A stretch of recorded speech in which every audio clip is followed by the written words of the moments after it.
Okay everyone, welcome back again to another Fox Tech video. This time what we talk about is basically just the email, but I want to talk and specifically talk about the junk folder or the spam folder.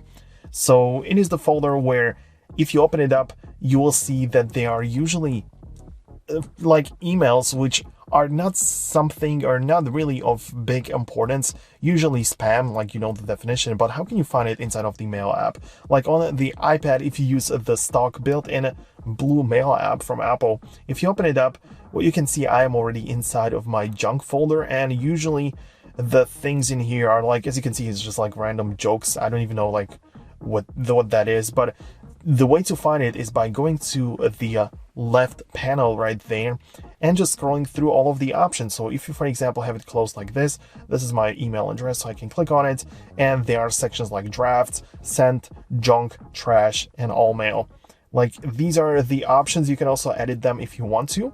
So it can happen that you, for example, don't even have it like clicked or anything. So you can just click on the edit, reorganize them if you want to, or for example, show that the flags are supposed to show up as well, the inbox, the VIP or whatever. So you can play around with it, but this is essentially where you can find it.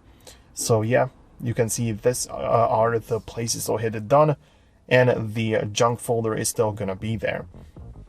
However, if you still have a problem with this specific thing that you cannot find, like the junk folder, what you can do is just to download another app. Like you don't have to use this email client. You can also use Gmail, for example. This specific app for iPad is designed in a different way than the Apple one. So essentially, you get the same emails delivered, but through a different user interface. And that one might give you better options and might give you more things to play with, better junk folders and spam folders. So just play around with the different email clients and I think you'll be good. So hope you found this video useful. If you did, make sure to leave a thumbs up, subscribe down below, and I'll catch you in the next one. Peace out until then.